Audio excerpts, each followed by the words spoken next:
el título dice liberaciones pasadas y pruebas presentes, ¿verdad? Dice la Valera en el título de este salmo.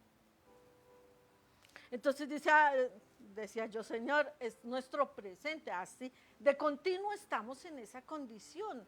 Hemos experimentado victorias, hemos experimentado momentos difíciles, pero también victorias. Pero igual eso no quiere decir que no continuemos en una vida, en un trayecto, en este ámbito natural, físico, humano, ¿cierto? En el que por palabra del Señor, Él mismo nos hace avisados, dice, en el mundo tendréis aflicción, ¿pero qué? No temáis, yo he vencido al mundo. Amén. Entonces, cuando miro este salmo, ¿qué nos empieza? Leámoslo para que podamos entrar en contexto.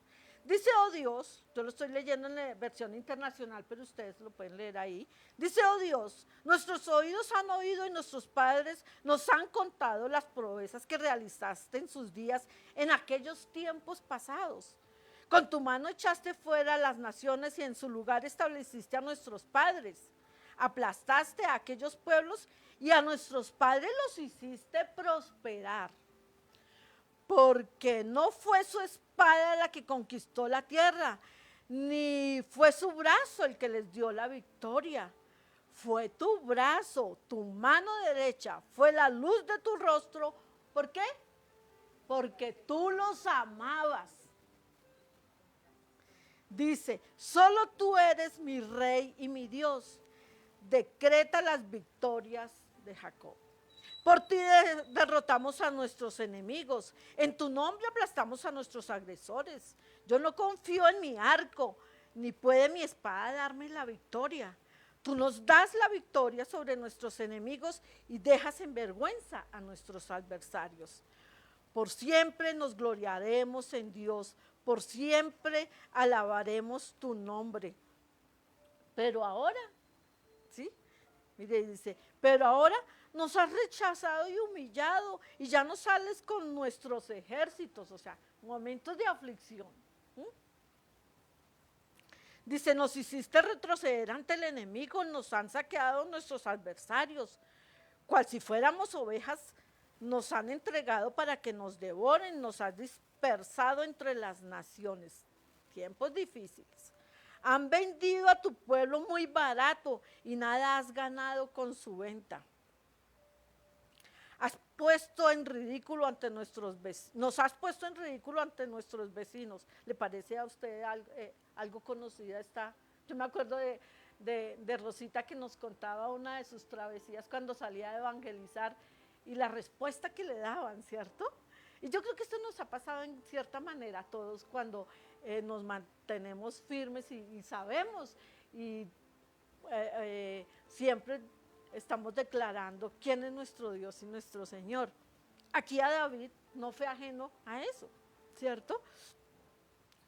Dice que la ignominia no me deja un solo instante, se me cae la cara de vergüenza. O sea, eso humanamente nos ocurre con facilidad. Por las burlas de los que me injurian y me ultrajan, por culpa del enemigo que está presto a la venganza. O sea, casi con esa actitud humana que está en nosotros, de siempre, o sea, cuando estamos atravesando dificultades y como somos el pueblo de Dios, como tenemos un rey todopoderoso, soberano, rico, abundante, ¿cómo hace que nosotros como hijos pasamos dificultad, hay necesidad, hay dolencia, ¿cierto? Entonces como que viene a nosotros esa lucha interna de decir, no, pero ¿qué está pasando? Y por lo general nuestro enemigo está ahí, ¿no? Mirando a ver cómo nos acusa, nos mengua, nos roba nuestra fe. Entonces, así estaba David. Dice, pero tú nos arrojaste a una cueva de chacales, nos envolviste en la más densa oscuridad. O sea, era un momento muy difícil de David. Si hubiéramos olvidado, viene otra parte, nuestro razonamiento. Dice, si hubiéramos olvidado el nombre de nuestro Dios o tendido nuestras manos a un Dios extraño, ¿acaso Dios no lo habría descubierto, ya que Él conoce lo más los más íntimos secretos, o sea, como cuando decimos, no, Señor, pero tú sabes que yo me esfuerzo por serte fiel, pero ¿qué está pasando? ¿Sí? Si yo te sigo honrando, yo sigo creyendo, ¿por qué esta circunstancia? ¿Verdad que vivimos eso? Dice el versículo 24, ¿por qué escondes tu rostro y te olvidas de nuestro sufrimiento y opresión? Estamos abatidos hasta el polvo, nuestro cuerpo se arrastra por el suelo. Levántate, ven a ayudarnos y por tu gran amor, rescátanos. Bueno, tremendo, ¿no? No termina tan feliz como solemos verlo en la mayoría de los relatos, pero es que ahí no termina la vida de David. Esto simplemente fue un relato de él, una parte mínima de lo que fue un episodio de su vida, mas no ese es el final de David, ¿verdad?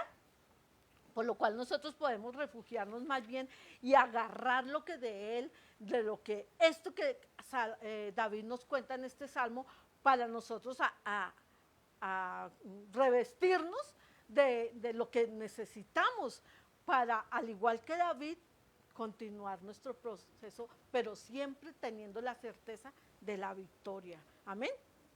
Entonces lo que vemos ahí, lo primero que vemos es la perpetuidad de Dios, la soberanía de Dios, pero lo más hermoso, la razón del por qué Dios se mantiene y nosotros lo podemos experimentar, es porque Él nos amó. Cuando Él comienza diciendo en la Reina Valera, bueno, leámosla aquí, dice, oh Dios, con nuestros oídos hemos oído, a nuestros padres nos han contado la obra que hiciste en sus días en los tiempos antiguos.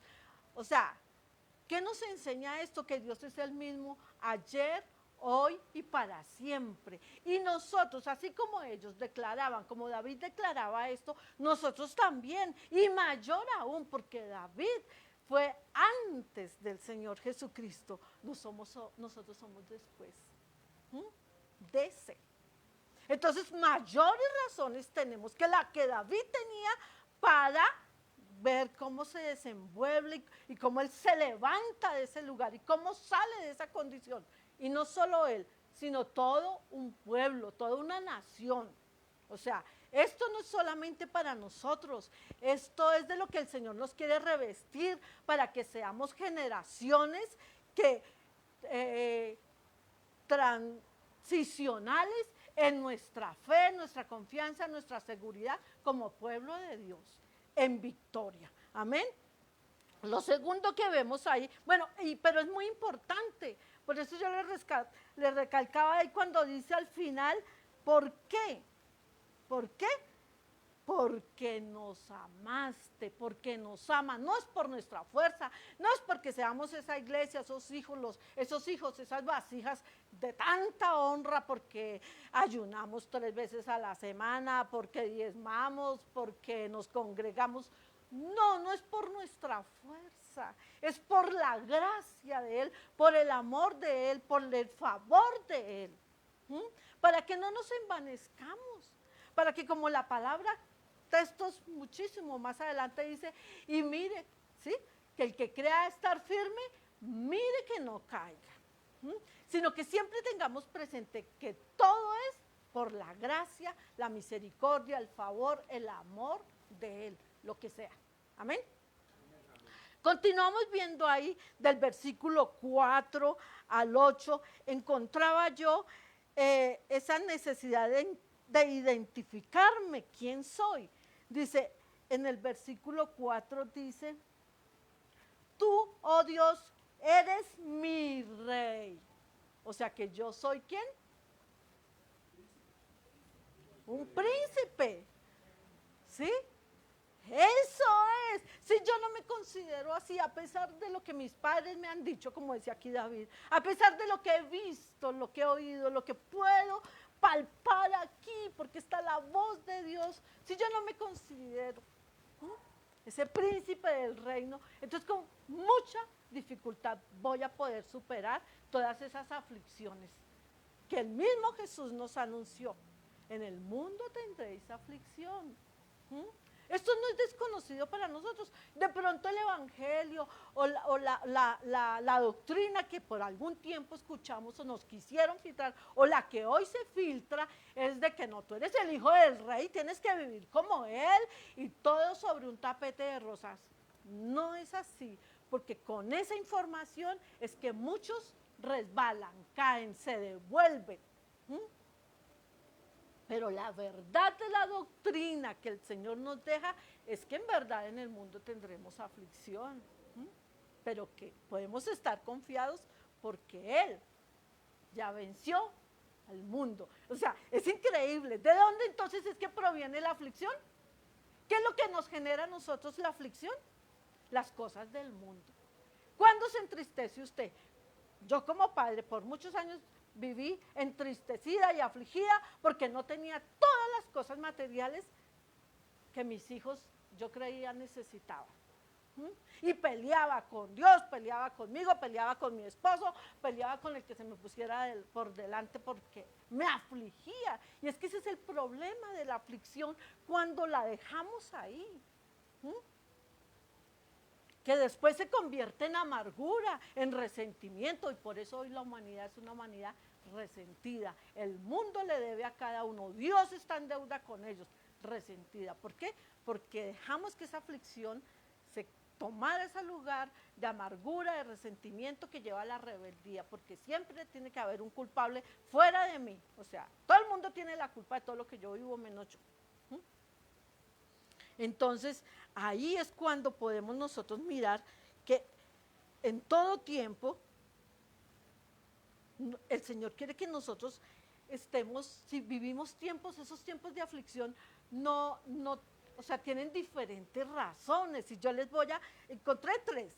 Dice, hay aflicciones que vienen por nuestro propio pecado. ¿Sí? ¿Estamos de acuerdo?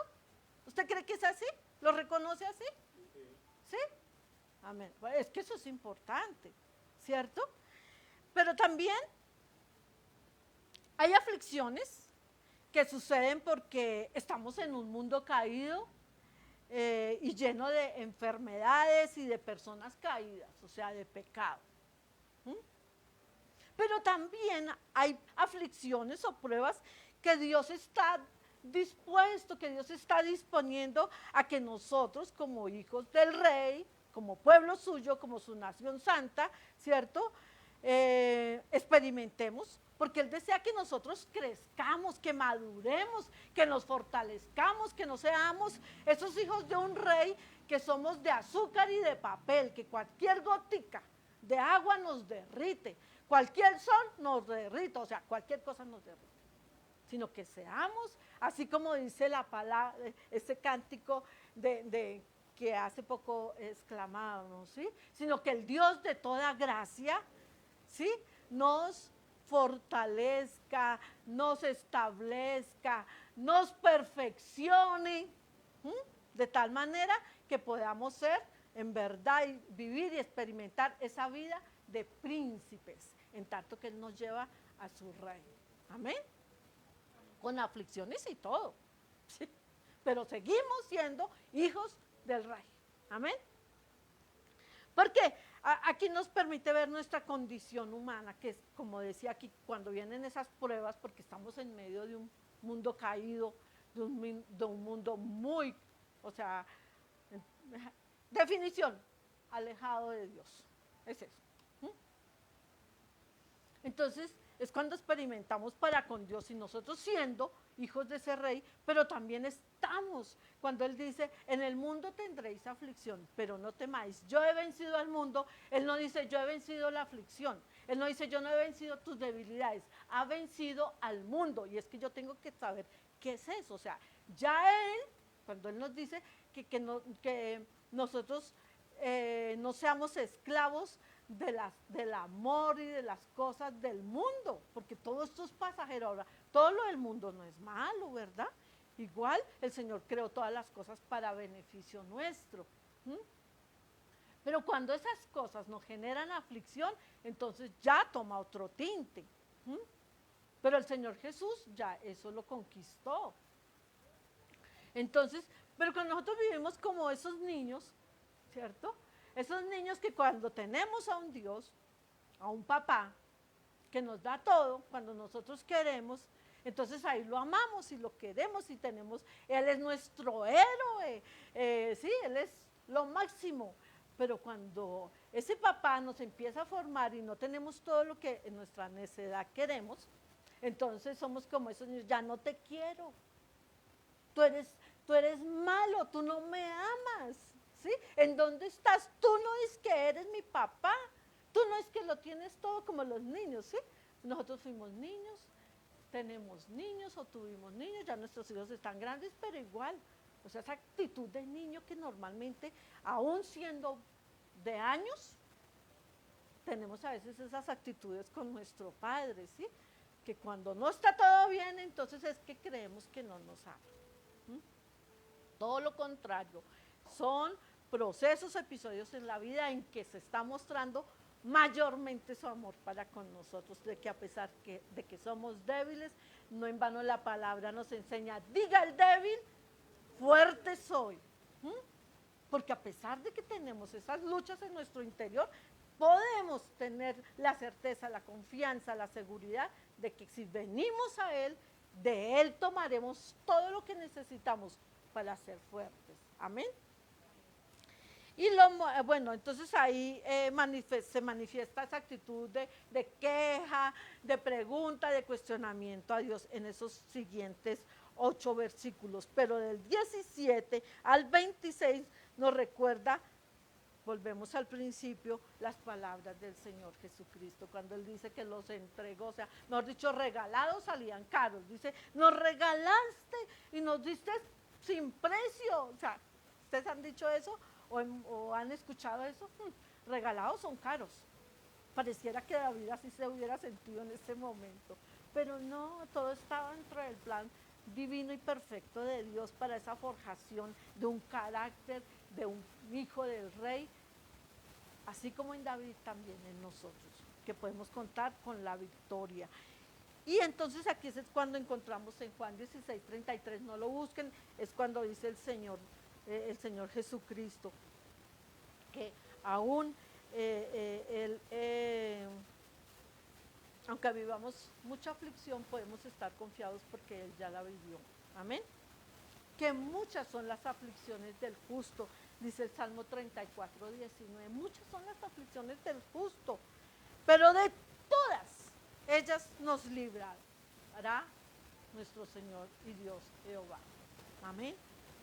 Entonces nuestra promesa está aquí, en el Salmo 34, versículo 19, nuestra confianza está en Juan 33, en Juan 16:33, ¿cierto? Para que nosotros como David, o sea, hoy por hoy usted juzgaría a David como un hombre derrotado, vencido, ¿cierto que no? No, para nosotros está determinado el mismo fin, victoriosos por una sola razón, y está en 1 Corintios 15:57. Esa sí quiero que ustedes la consulten por sí mismos en su palabra, porque de ella salpicarán ríos, saltarán ríos de agua viva. 1 Corintios 15:57. Esa es la promesa, en ella es que tenemos que sumergirnos, de ella tenemos que vivir. ¿Alguien la tiene ya? Yo quiero escuchar.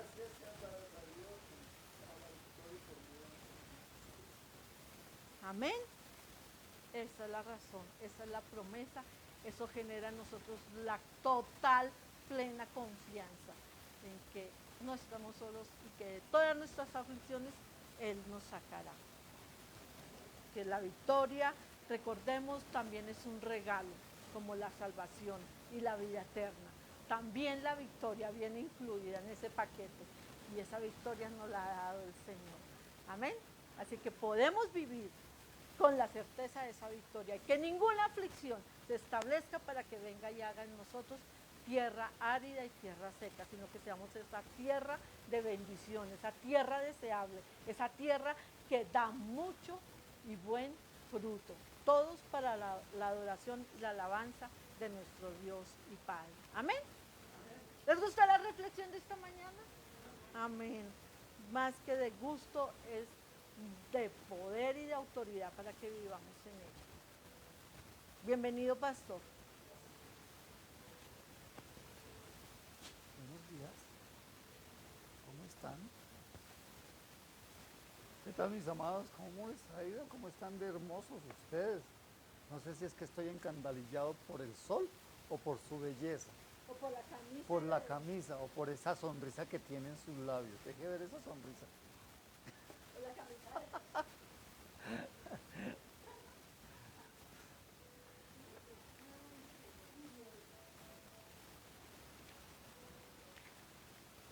Amén. Bueno, yo quiero invitarle que hable con su papá. Si tiene alguna queja, hable con su papá. Si tiene algún agradecimiento, hable con su papá. Y dígale, Padre, que en esta mañana yo te doy gracias porque Dios, en medio de todas las circunstancias que yo pueda estar viviendo el día de hoy, en este cuerpo natural, yo sé que tú tienes un propósito y que estas leves tribulaciones no serán comparadas a la gloria venidera, Señor, la cual es en ti, Señor Jesucristo. Por eso vengo anhelando tu palabra. Por eso quiero que me hables y que hoy me dispongo, Señor, a abrir mis oídos. Dame revelación, entendimiento, discernimiento de tu palabra. Dame alimento sólido que me lleve a un crecimiento mayor, conociéndote cada vez más, conociendo tu propósito. Mira que te lo rogamos en Cristo Jesús. Amén y amén. Bueno, Dios nos ha estado enseñando lo que Él espera encontrar en su iglesia, en sus escogidos, en esas actitudes que debemos de forjar y establecer nuestro carácter. ¿Sí recuerdan esas características que Dios nos dice en Apocalipsis 2? Que debemos de tener un arduo trabajo en Él, que debemos de ser pacientes espiritualmente, que debemos de rechazar y resistir el mal y al maligno. Que recordemos que a través de la luz de la palabra es que el Señor nos prueba. Y así también nosotros podemos probar a los falsos profetas, apóstoles, discípulos, ¿sí? Que debemos de aprender a sufrir con paciencia por amor a Dios y a su Cristo, sin desmayar, ¿cierto? Es importante que mantengamos nuestra fe y nuestro amor, nuestro servicio a Dios en un constante crecimiento. No se me distraigan, ¿cierto? Eso es lo que necesita y eso es lo que demanda el Señor de la iglesia, que mantengamos guardando la palabra de Dios y no negarla. Todo esto es de lo que el Señor nos está llamando a hacer, ¿cierto? Ahora, una cosa es conocer lo que Dios espera de nosotros. Yo sé que usted y yo tenemos mucho conocimiento de muchas cosas, pero las que practicamos son otras. Son muy diferentes. Un día le dije a Marinita Villamizar, le dije, Marinita, ¿cómo es la receta de la lasaña? Y ella con un trabajo arduo, diligente, me la dio por escrito. Toda linda, toda diligente. Y ahí la tengo y no he hecho nada. ¿Tengo el conocimiento? Sí. ¿Ella se ocupó de dármela? Sí. ¿Me enseñó? Sí. Se dispuso. Pero yo no he querido, no he sacado el tiempo para ponerla por obra. Entonces, así es la palabra. Yo puedo conocer muchas cosas de la palabra, pero ¿cuáles pongo por obra? ¿Sí? Entonces, cuán importante es que no solamente conozcamos lo que Dios espera de nosotros, sino que también nosotros queramos hacer e implantar en nuestro diario vivir esas actitudes. ¿Sí? Entonces, siempre he comparado mi vida cristiana con las empresas en que trabajaba. ¿Por qué? Porque cuando me empleaba, a mí me decían, mire, esta es la labor que hay que hacer. Como siempre trabajé en el área comercial, Entonces, de acuerdo a lo que hacía, eso me pagaban. ¿Sí? Y siempre me pareció una forma muy interesante porque nadie ponía mi sueldo. A mí no me pagaban un sueldo X. Yo me ponía mi sueldo. Yo determinaba cuánto me iba a ganar. Y siempre fue más de lo que yo invertía. Entonces, por ejemplo, ¿a qué me refiero? Se supone que hoy en día para ganarse $1.000.000 usted tiene que trabajar entre 10 y 12 horas diarias. ¿Cierto? Pues yo me voy a ganar 3 o 4 mínimos en ese entonces, trabajando hasta las 10, 11 de la mañana, de 8 a 10. De 8 a 9 estaba en la oficina, hacía acto de presencia, de 9 a 11 hacía la labor y después hacía, no les cuento lo que hacía, pero tenía mi tiempo disponible. Entonces siempre me fascinó mi trabajo y lo amé porque me ganaba lo que yo quería. A nadie culpaba. Entonces cuando vengo a Cristo, me doy cuenta que es lo mismo. Cuanto más me meto yo con Él, más su palabra se cumple en mí. Cuanto más me tomo de su mano, más disfruto de sus bendiciones. Cuanto más soy obediente, más su gracia está sobre mi vida. Y yo pudiese contarle a todos muchas cosas, como por decirles que no hace mucho el Señor me regaló una bendición. Y mi esposa me dijo, ¿cómo te fue? Y yo le dije, vengo con los bolsillos llenos de plata. Y ella no me creyó porque no sé, no tuvo fe. Pero yo traía los bolsillos. Es que ¿quién no se ríe con plata en el bolsillo? Pero fue el Señor el que quiso darme.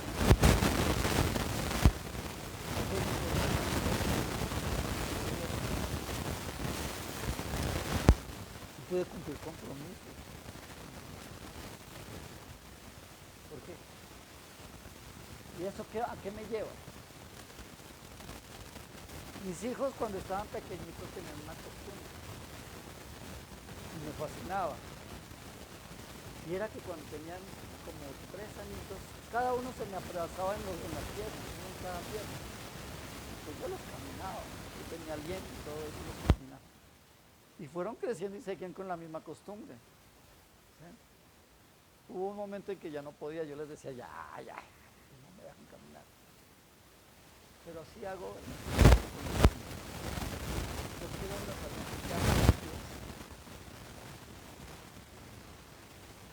no por interés, sino porque cada vez me muestra lo bueno que Él es conmigo. Y entonces yo quisiera transmitir y como quisiera inyectarle a la gente. Y hace 2 días que vino mi hija mayor, yo le decía que tengo una carga grandísima porque no me entienden. Que permanecer en el Señor, Él se ocupa de todos nosotros. Cuando yo tenía a mis hijos, ellos estaban en mi casa, tuvieron 30 años y siempre velé por sus necesidades y nunca les dije, oiga, usted tiene que pagarme aquí algo, no. Aún hoy en día vienen y esta casa sigue siendo la misma de ellos. ¿Sí? Pero esa es la misma relación con el Padre. El Padre siempre quiere proveernos. Pero nosotros queremos independizarnos. Esa es la tendencia. Ay, yo creo en Dios y ahí yo le voy dando poquito a poquito.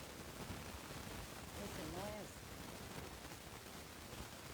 La gran diferencia de los hijos de Dios es que Dios no tiene hijos preferidos, que eso es lo que la gente piensa. No, Dios tiene hijos íntimos. ¿Qué significa eso? aquellos que quieren estar en su presencia, aquellos que quieren estar para arriba y para abajo con Él. Y todo tiempo, aquellos que confían de que independientemente todo lo que uno pueda hacer de lo que Dios nos demanda, Él no se queda con nada. ¿Quién recibe la heredad? ¿El extraño o el hijo? El hijo. Ahora sí, yo sé que hay hijos calaveras que reciben heredad y se la despilfarran. Las despilfarran, eso. Es que estaba queriendo decir que de otra forma. Pero igual son los hijos. ¿Y cuál es la característica del hijo? El hijo o es o tiene el mismo ADN o es adoptado. Cuando tiene el ADN, la ley lo respalda. Cuando es adoptado, la ley de antemano ya le está dando la legalidad de su adopción. ¿Sí? Pero cuando somos adoptados, nos sentimos con menos derechos, aunque los tenemos todos. Se adopta un niño. Usted le puede decir, mira, esta es tu habitación, y él empieza por no creerlo. En cambio, el hijo, él dice, esta es mi casa. No ha hecho nada por él, pero ya se apropia. ¿Sí? Entonces, lo que debemos de comprender es eso. Dios quiere intimidad, relación, constancia. Y entonces, hay una cosa que Pablo en Efesios 3, 9 al 21, yo quiero invitarle a que leamos, que vaya usted y busque en su Biblia el libro de Efesios. En el capítulo 3, yo quiero invitarle a que leamos el pasaje. ¿Sí? Efesios capítulo 3, 9 al 21. Pablo se esfuerza, al igual que muchos de los que predicamos la palabra de Dios, para dar a comprender la importancia que es establecer la iglesia en la palabra de Dios. Y entonces dice así, Efesios 3, 9 en adelante dice, y de aclarar a todos cuál sea la dispensación del misterio escondido desde los siglos en Dios que creó todas las cosas, para que la multiforme sabiduría de Dios sea ahora dada a conocer por medio de la iglesia a los principados y potestades en los lugares celestiales, conforme al propósito eterno que hizo en Cristo Jesús nuestro Señor, en quien tenemos seguridad y acceso a confianza por medio de la fe en Él. Por lo cual pido que no desmayéis a causa de mis tribulaciones por vosotros, las cuales son vuestra gloria. Por esta causa doblo mis rodillas ante el Padre de nuestro Señor Jesucristo, de quien toma nombre toda familia en los cielos y en la tierra, y para que os dé conforme a las riquezas de su gloria el ser fortalecidos con poder en el nombre interior por su Espíritu, para que habite Cristo por la fe en vuestros corazones, a fin de que arraigados y cimentados en amor, seáis plenamente capaces de comprender con todos los santos cuál sea la anchura, la longitud, la profundidad y la altura, y de conocer el amor de Cristo, que excede a todo conocimiento, para que seáis llenos de toda la plenitud de Dios. Y aquel que es poderoso para hacer todas las cosas mucho más abundantemente de lo que pedimos o entendemos, según el poder que actúa en nosotros. A Él sea la gloria en la iglesia, en Cristo Jesús, por todas las edades, por los siglos de los siglos. Amén. ¿Qué entendimos? Pues yo quiero que analicemos los 3 primeros versículos que leímos. Y esto pido y clamo al Señor porque les dé entendimiento. Porque es tan importante. Mire lo que yo quiero que leamos Analicemos el versículo 8. Dice, a mí que soy menos que el más pequeño de todos los santos. ¿Quién está hablando? Pablo. El maestro en la ley, conocedor de la palabra como él pocos. ¿Sí? Él declara que él es el más pequeño de todos los santos, refiriéndose a todos los apóstoles. Y dice, me fue dada esta gracia de anunciar entre los gentiles el evangelio de las inescrutables riquezas de Cristo. O sea, somos insignificantes, pero aún así Cristo nos llama y nos es dada la gracia de anunciar entre nosotros, los gentiles, el evangelio, o sea, las buenas nuevas de las inescrutables. ¿Qué quiere decir inescrutable? Lo que no se puede averiguar. Lo que no se puede averiguar, lo que no se puede exponer, lo que es desconocido totalmente. ¿Sí? Que son riquezas de Cristo. ¿Cuál es la riqueza de Cristo? ¿Cuál es la gran riqueza? Que habla de la profundidad, la anchura, la altura. ¿Qué es? Está hablando es del amor de Dios, ese amor que no comprendemos. Él quiere que lo entendamos. Esa es la misión. El objetivo de todo el evangelio y de los profetas, los discípulos, los maestros, los pastores, todo el mundo, es que entendamos el amor de Dios. Hay cosas que aún no suceden como niños. La pastora lo mencionaba hace un momento. Es que uno cuando es niño, uno cree que hay cosas que demuestran es la falta de amor de los padres por nosotros. ¿Cómo nos hacen levantar a las 5 de la mañana para ir a estudiar? Oiga, eso no es correcto. ¿Para qué me levantan a las 6 de la mañana a desayunar para ir al culto? Eso no lo entiendo. ¿Sí? Es injusto. ¿Sí? Escuchaba yo que, hablando de las disciplinas, ¿sí? Y que hablaba con mi hija y le decía, mi amor, es que me preocupa el estado de la iglesia. Y entonces ella me contestó, porque yo la exhorto a buscar del Señor. Por amor a mis hijos, a mis nietos, a mis yernos, a sus familias. Porque sé que el único fundamento que puede sostener un hogar es Cristo, nadie más. Y entonces yo le digo, ¿cómo estás en la iglesia? No, nosotros asistimos y nos conectamos. Cuando yo sé que las disciplinas de ellos, para mi nieto, para irlo a llevar a fútbol, eso es marcado y que es costoso. Y es que no es que lo llevo a la academia del Gato Pérez. Vaya uno a meter a un chinito de eso vale un poco de plata. Pero aparte de que les demandan entrenamientos 2 y 3 veces por semana. Eso hay que gastar plata y hay que gastar tiempo. Yo digo, tremendo eso. Pero aquí me nace la inquietud. Aparte de que, mire, ese chino, yo lo amo y es que es muy pilo. Y él le puede a usted hablar de fútbol desde los años 70 para acá. Alineaciones de la Europa League, no sé qué. No, de jugadores, él es una enciclopedia, teniendo 11 años.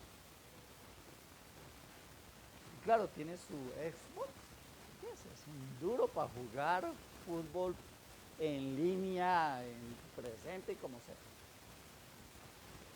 Pero yo tengo la certeza que esa no es la misma posición para buscar al Señor. Y eso es lo que me confronta y me duele y me arde mi corazón.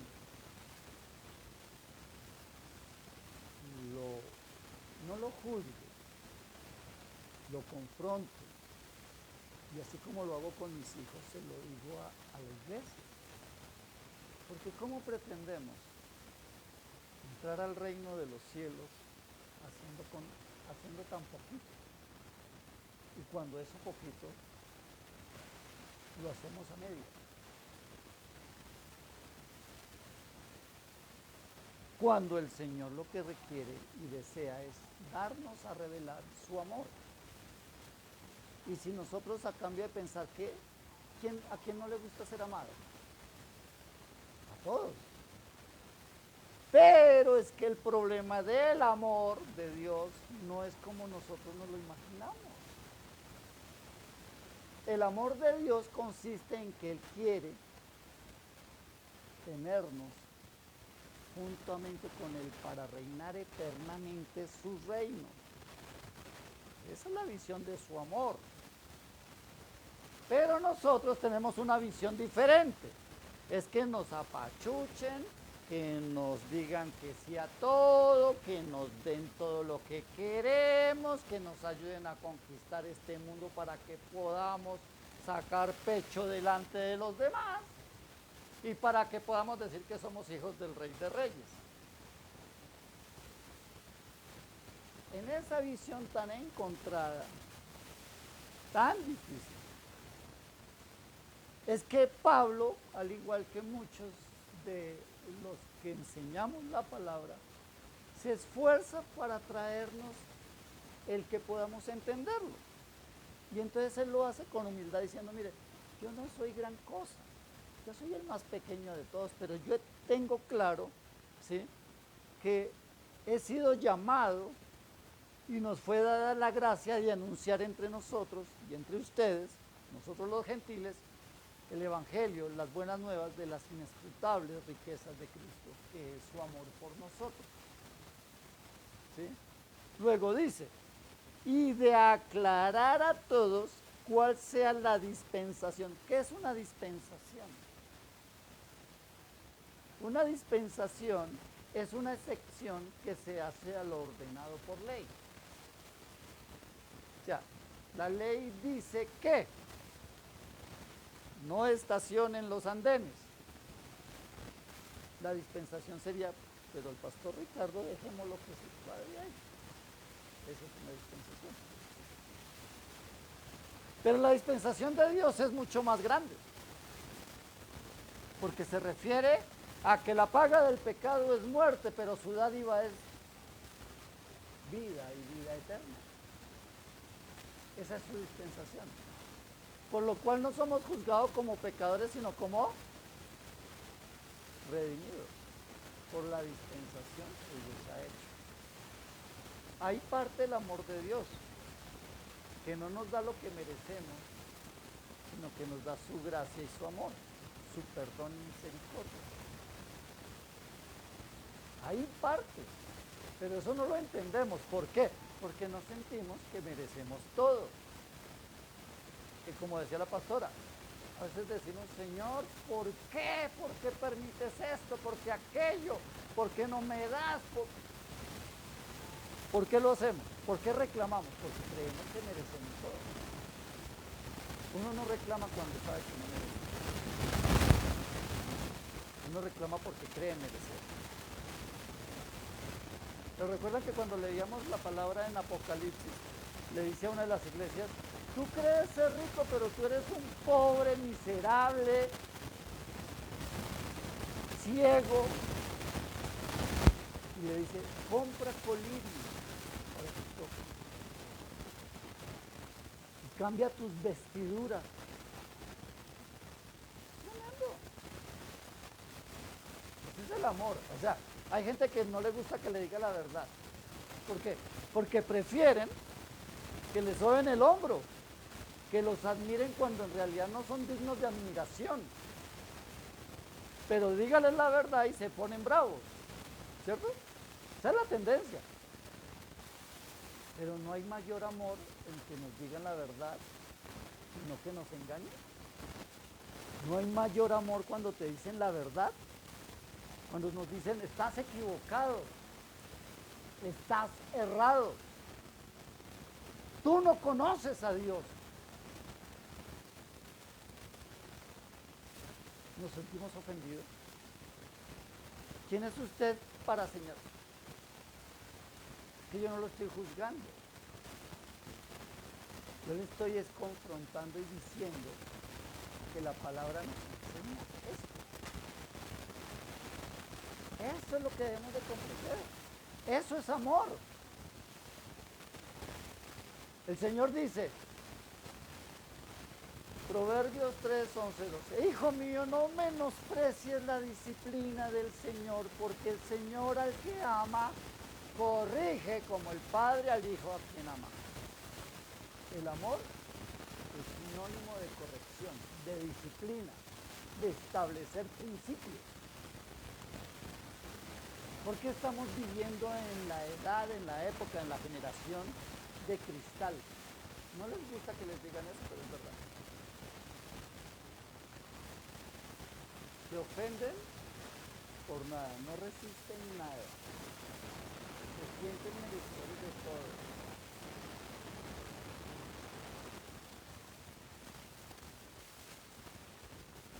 ¿Sabe por qué nosotros somos como duritos? Porque recibimos todos los tipos de formación, desde los años 30 para acá. Nosotros vimos a nuestros hermanos que los colgaban en una viga para darles correa, para corregirlos. Y no estoy diciendo que esté bien, estoy diciendo que eso no los mató. Tampoco los traumatizó, los hizo fuertes ante las adversidades, ante las circunstancias. Pasamos por la generación del pellizco, el torcido, ¿sí? ¿Alguno recibió algún torcido? Carmen, ¿usted alguna vez recibió un torcido de su programa? ¿Y lo dio?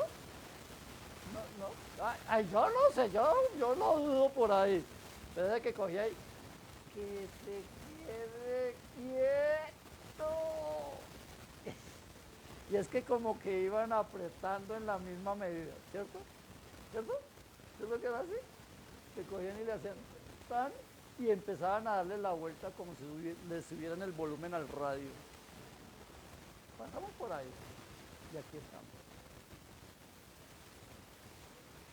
Pasamos por el tiempo high de pase a la ducha y con la correa al lado. Lo mojaban a uno y le daban correa cuando hacía lo incorrecto, cuando hacía las cosas malas. De estas es que le he mencionado, la única que no recibí fue la de la viga, pero sí me mandaron un palazo en la espalda. Aquí estoy. No me imagino qué recibieron ellos. Si eso recibí yo, ¿qué recibirían ellos? Pero el amor corrige, el amor forja carácter, el amor establece principios. Ese es el amor de Dios. Si tú crees que el amor de Dios es que te va a patrocinar todo lo que se te antoje, porque sí, estás equivocado. Ese no es el amor de Dios. Y Pablo se encarga de enseñar y empieza a traer a nuestra mente un establecer cosas, pero a la luz de la palabra. Y entonces él dice y nos declara que esa dispensación o esa excepción a lo ordenado según la ley era que si un hijo era desobediente a sus padres, lo sacaban a la puerta y lo apedreaban entre todos y hasta que se moría. ¿Cuál fue la dispensación? Que a pesar que ahora no somos tan obedientes, no nos maten en la puerta de la casa. Que haya misericordia, que haya oportunidad. Eso es lo que debemos de comprender. ¿Cuál es el amor de Dios? ¿Sí? Esa dispensación. ¿Sí? ¿De qué? Del misterio, oiga esto, No habla del ministerio, habla del misterio. ¿Qué es un misterio? Es algo que no conocemos, que no se sabe. Del misterio escondido, es un misterio y aparte de eso escondido. O sea que eso le demanda a usted ocuparse para conocerlo, para escudriñarlo, para que le sea revelado. ¿Y qué estamos haciendo para que esto sea así? Luego dice, desde los siglos en Dios. O sea, este misterio escondido desde los siglos en Dios que creó todas las cosas. El versículo dice, para que la multiforme sabiduría de Dios, ¿la qué? Multiforme sabiduría de Dios. O sea, piense en millones de colores, en millones de formas, en millones de expresiones. Esa es la multiforme forma de Dios, que quiere trabajar en tu vida espiritual, emocional, física, material, financiera, todo lo que tenga que ver contigo. Dios quiere enseñarte, Dios quiere mostrarte, aún sobre el materialismo. Uno a veces piensa que Dios no tiene nada que ver con el materialismo, y tiene que ver todo, porque Él hizo los cielos y la tierra. Él es el gestor de lo material. Y entonces, ¿quién tiene los secretos para enseñárnoslo? ¿Cómo es que es? Nosotros hasta ahora por la ciencia vamos avanzando poquito a poquito y entonces vemos cómo el hombre logró hacer un avión y volar. Eso fue en los años 1918, 20 y pico. Fue que empezó por unos hermanos que se ponían alas y se lanzaban y se daban unos porrazos hasta que aprendieron. Hoy, ¿cuánto hemos avanzado en la aviación?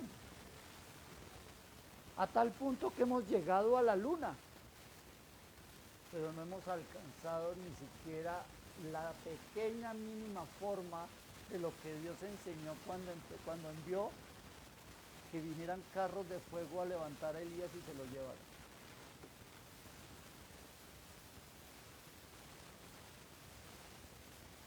Todavía no hemos podido cómo transmutar. Todavía el hombre no lo puede hacer. ¿Cómo estando aquí? Eso se veía en una película que se llamó La Mosca, no sé si alguien la vio. En la que se transmuta, o sea, pasar la capacidad de estar acá y en un momento estar en Santa Marta. Eso era lo que hacía Jesús. Y eso es lo que hacía que Felipe hiciera. Cuando el eunuco, Felipe estaba en un lugar y de pronto ¡pum!, resultó al lado del carruaje del eunuco. Y empezó a predicar. Eso es transmutar. Y nosotros ni siquiera hasta ahora por ahí estamos haciéndolo.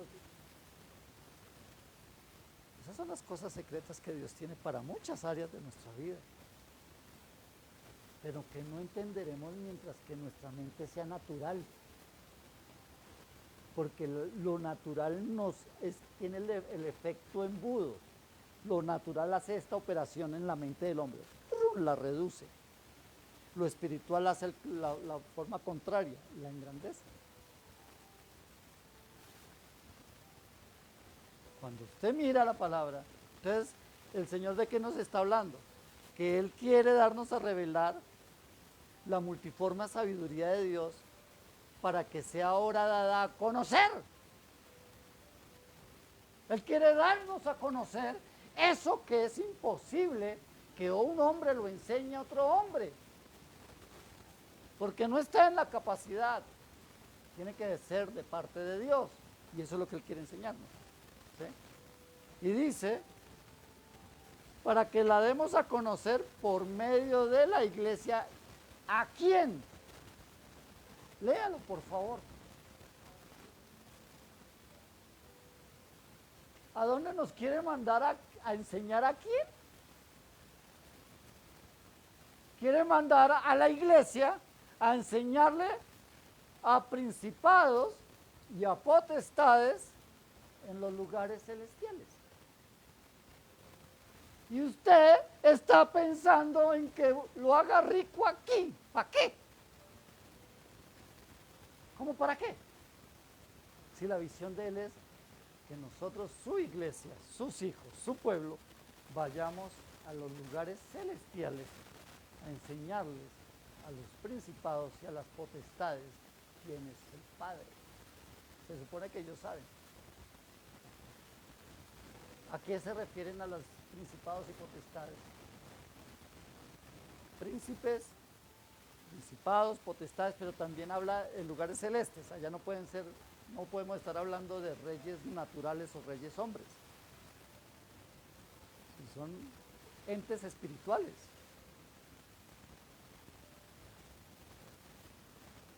Y entonces yo les predico esto y yo espero que lo entiendan, porque ese es el reflejo del amor de Dios y de su plan. ¿Sí? O sea, si tú sigues, a ver, ¿cómo se los digo? Si ustedes siguen pensando que Dios se reveló a su vida para que tuviera una buena vida en este plano natural, usted está perdiendo el tiempo. Eso lo puede hacer usted en sus fuerzas. ¿Acaso no hay hombres multimillonarios sin Cristo en su corazón? Claro que sí. Hay gente que es muy rica y no tiene a Cristo en su corazón. Ni conoce la palabra ni cree en ella. ¿Por qué? Porque Dios nos dio la potestad y la capacidad para hacerlo por nuestras fuerzas. Lo que no podemos hacer es entrar en su reino, si no es con Él. Lo que no podemos es hacer las cosas que Él tiene guardadas para nosotros. ¡Ay! Venga, les cuento otro cuento. Usted dirá, pero, porque eso es lo que hacemos aquí en este plano. ¿Qué es lo que le decimos? Señor, ya estoy viejo para estas cosas, ya yo ni caminar puedo. ¿Cierto? Ya estamos, ahí sí como dice, le da la curva. Pero yo quiero decirles que a Dios eso es lo que menos le interesa. Porque ese cuerpo que hoy le está doliendo, el Señor lo va a transformar en un cuerpo glorioso para que usted pueda cumplir el propósito de Él, que es enviarlo a los lugares celestiales. ¿A qué? A enseñar a los principados y a las potestades. Pero si tú no conoces a Dios, ¿cómo le vas a enseñar a otros quién es Dios? Si tú lo limitas a un plano, a un cuadrado de 2x2, ¿cómo pretendes traspasar los límites? ¿Qué es lo que hace que se han traspasado los límites del espacio y del tiempo? ¿Qué es? La velocidad. ¿Sí? Entonces, cuando hablan del espacio, hablan de velocidad en años luz. Y entonces ahí ya nos perdimos todos. ¿Cuánto es un año luz en kilómetros? Y en tiempo. Por ahí podemos, usted en Google puede, ¿a cuánto equivale un año luz? Búsquelo, por favor. Ustedes tienen internet ahí, busquen. ¿Cuánto es un año luz? Eso significa que un año luz nadie lo podrá vivir. Por eso los astronautas, y a veces le meten a uno en las películas, se ha visto que cuando las naves cogen una velocidad y cogen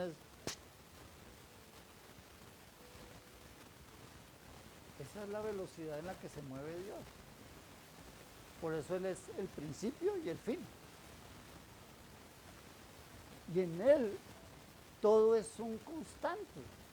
Para nosotros es que vemos el ayer y el mañana. Para Dios es un constante, porque Él está en todo tiempo, en todo lugar. Crea lo que le estoy diciendo. ¿Por qué?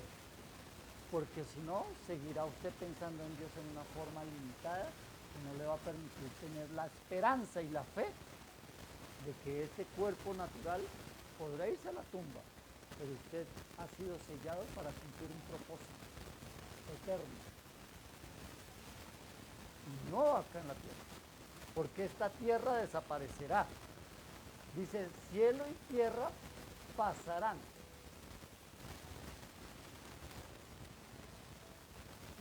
Seamos un poco espirituales, soñemos un poco espiritualmente. No te dejes arrastrar por este mundo. ¿Qué dice la palabra? El que ama al mundo y las cosas del mundo, el amor del Padre no está en él. ¿Qué es lo que le está queriendo decir? Que si usted se queda amando, deseando, anhelando las cosas de este mundo, usted nunca va a poder trascender. Porque ¿cómo va a estar anhelando lo que no conoce? Yo anhelo ser salvo y anhelo que Cristo venga y estoy anhelando poderme ver ser ascendido al reino de los cielos. Yo le pido al Señor, yo quiero ver cómo va a hacer eso, que yo vaya subiendo y no necesito ni un casco, ni nada, porque no me voy a ahogar, porque terribles son los que vayan subiendo y ¡ah! El casco, el tanque del oxígeno se me olvidó. No. Eso es lo que yo tengo que pensar. De resto, voy a estar hasta teniendo temor si me voy a morir. Por eso Pablo dijo, para mí el morir es ganancia. Me voy desde una para donde quiero estar. Pero si el vivir es útil para Cristo, bueno, pues me quedo aquí enseñando este cuento. A ver si alguien me escucha. A ver si alguien lo entiende. Porque muchos son los llamados y pocos los escogidos. ¿Pero por qué? Porque nos limitamos y queremos que Dios, mejor dicho, nosotros haga de cuentas, nosotros vivimos en una botella, ¿sí? Y queremos que Dios se meta con nosotros en la botella a cambio de nosotros salir de ella para estar con Él. Ese es el problema. Y entonces queremos limitar la palabra, queremos que todo sea acomodado a lo que nosotros nos queda fácil entender. Por eso hacemos tantos planes acá en este mundo. Y casi todos son sin Dios. Escuche esto. Pensamos en hacer muchas cosas, pero en Dios no está ahí. Por eso nos distraemos. Porque, por ejemplo, si yo voy a poner un negocio y estoy pensando, Señor, este negocio va a ser para evangelizar, como he dicho, cada persona que vaya a entrar, yo le voy a enseñar la palabra y yo voy a hacer esto. Mire, Dios haría maravillas allí, pero ¿por qué todo se nos vuelve cuadrado? Todo se nos vuelve de problema. Y todo como que nos quieres apartar de Dios a cambio de unirnos a Dios. Porque Dios no está en el asunto, es por eso. Porque si desde el principio nuestro plan fuera ese, Dios lo respalda. Dios respaldó a 12 hombres, y a pesar que se le choqueó uno, para conquistar al mundo. Y más de 3.000 millones de personas han recibido la palabra. Y se podría decir que casi los 7.000 millones han escuchado hablar de Dios. Por 12. Porque de lo poquito Dios puede hacer grandes cosas. Hay gente que piensa que si yo tengo harto, puedo hacer mucho. Si yo tengo harto, a veces no hago nada. Dios necesita una semilla muy pequeña, llamada fe. En Él. La fe no se siembra en este mundo, la fe se siembra en Él. Porque Él es la fuente de la fe. Es un principio que nace de Él y en Él. Mire, yo puedo creer en esa mata y empiezo a creer que sí, que va a crecer, y de un momento a otro llega un gusano y se la come. ¿No le pasó eso a, ¿cómo se llama el de la higuera? A Jonás. con la calabacera.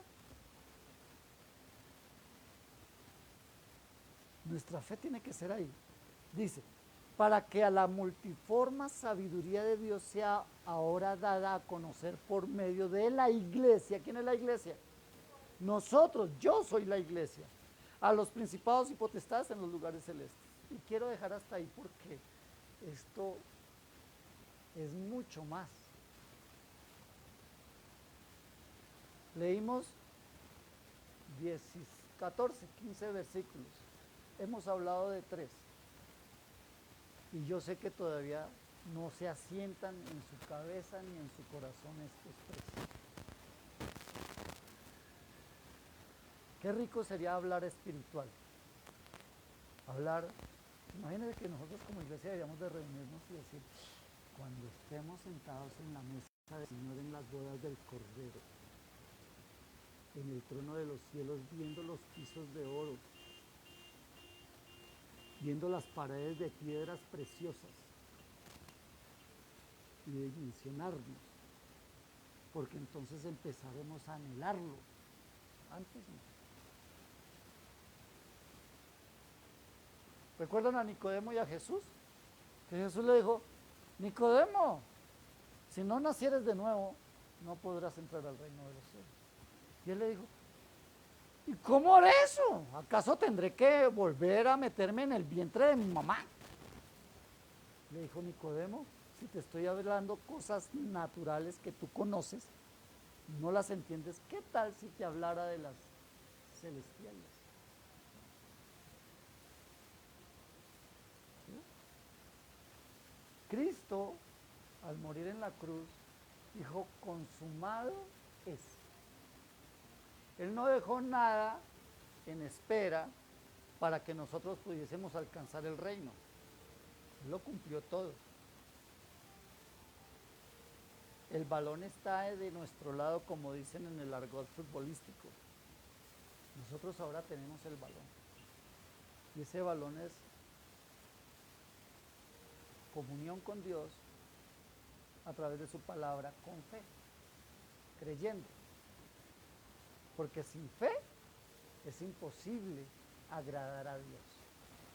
Cuando tú agradas a Dios, Dios inmediatamente sonríe y abre sus brazos y sus manos para bendecirnos en todas las cosas. Porque Él quiere que pronto estemos preparados para ir a cumplir su propósito. Yo no sé, se me viene aquí a la mente.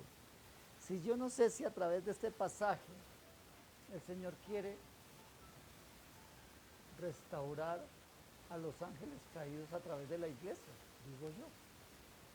Porque ¿para qué nos va a mandar a enseñarles las primicias de Dios, el evangelio de Dios a los potestades y principados en los lugares celestiales? ¿Cómo para qué? Yo no lo entiendo. Pero sería una buena pregunta que nos deberíamos de hacer como iglesia para prepararnos. Porque si ahorita se nos presenta un demonio, no le vamos a predicar, sino que nos asustamos y salimos corriendo.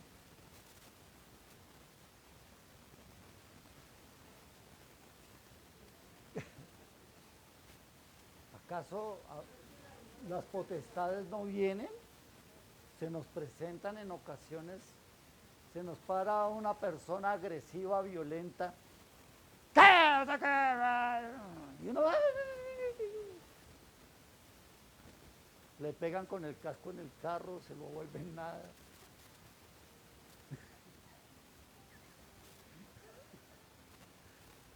¿Cómo es que en el nombre de Jesús te reprendo? ¿No hemos entendido que el nombre de Dios tiene poder?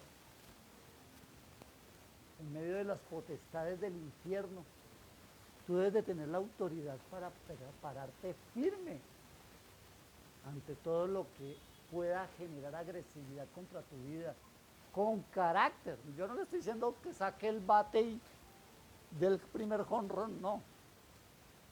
Lo que estoy diciendo es que con la autoridad de Cristo, con el poder de su nombre, con el poder de su palabra, empecemos a practicar en este mundo.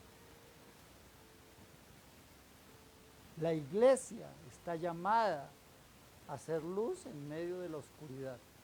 Nosotros, tú, cuando tú estás en tu casa, tú estás llamado a establecer el orden en el nombre de Jesús.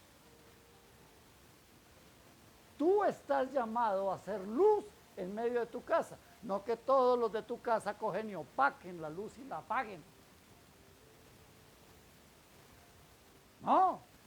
Recuerda que la autoridad de Dios que Él te está dando, te está entregando, va a ser tal y es tan poderosa que un día irás a las potestades y a los principados en los lugares celestiales a enseñarles. ¿Cuánto más acá en esta tierra? Amén. Yo quiero que mediten esto, porque si nos estamos preparando para la segunda venida de Cristo, ya era que estuviéramos un poquito como adelantaditos al asunto.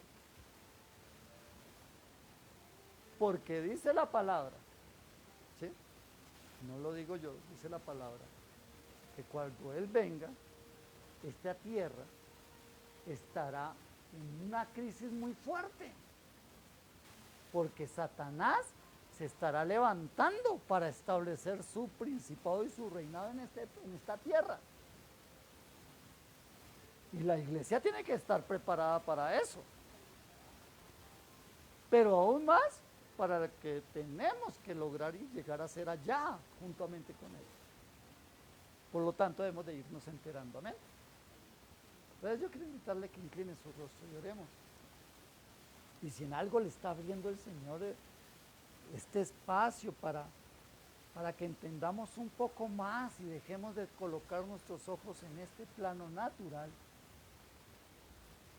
háblele y dígale, Señor, aquí estoy. Y me estás hablando de cosas, Padre, que conmocionan mi corazón, mi mente, mi espíritu, Señor, me confrontan, me colocan en vilo, en un, estoy en un punto de hacer equilibrio porque hay dudas en mi corazón, porque pienso que no te conozco lo suficiente y que hay tantas cosas por saber. Por favor, ayúdame. Ayúdame, Señor, porque cosas que tú me hablas no las logro comprender ni afianzar en mi corazón. Hay otras que veo como locura. Aún es más, pienso que mi pastor se está tostando, Señor. Por favor, glorifícate y ayúdame, para que si lo que Él me está hablando proviene de ti, ayúdame a entenderlo y ayúdame a edificar mi vida y a fortalecer mi vida para recibir este mensaje, Señor.